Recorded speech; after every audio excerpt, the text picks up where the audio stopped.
കേരളത്തിലും ചൈനയിലും കമ്മ്യൂണിസം ഉണ്ട്. കേരളത്തിൽ ജനം സ്വയം ജോലികൾ കണ്ടെത്തി പണിയെടുത്ത് ജീവിക്കുന്നു. ചൈനയിൽ ജനങ്ങൾക്ക് തൊഴിൽ അവസരം ഭരണാധികാരി ഒരുക്കി കൊടുത്തിരിക്കുന്നു. കേരളത്തിൽ ഖജനാവിൽ പണം നിറയാൻ അധ്വാനിക്കുന്ന ജനത്തിന്റെ പോക്കറ്റിൽ കൈയിട്ട് ഭാരിച്ച ടാക്സ് പിരിച്ചെടുക്കുന്നു. ചൈനയിൽ തുടക്കത്തിൽ എല്ലാ വീട്ടിലും കുടിൽ വ്യവസായം നടത്താൻ ഭരണാധികാരി സഹായം ചെയ്തു കൊടുത്തു. ജനം പലതരം പ്രോഡക്റ്റുകൾ ഉൽപ്പാദിപ്പിച്ചത് ഗവൺമെന്റ് ഏറ്റെടുത്തിട്ട് അതിന്റെ ലാഭം അവർക്ക് നൽകുന്നു.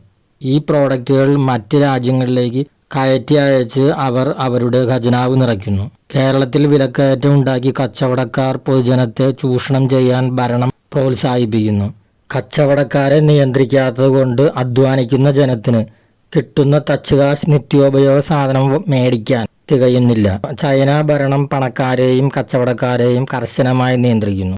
കേരളം വർഗീയ ചേരിവഴി ജനത്തെ ഭിന്നിപ്പിച്ച് നിർത്തി രാഷ്ട്രീയക്കാരുടെ മാത്രം ഭാവിക്കായി ഭരണം നടത്തുന്നു. ചൈന വർഗീയ മതങ്ങളെയും ജിഹാദികളെയും തുറുങ്കിലിട്ടിരിക്കുന്നു.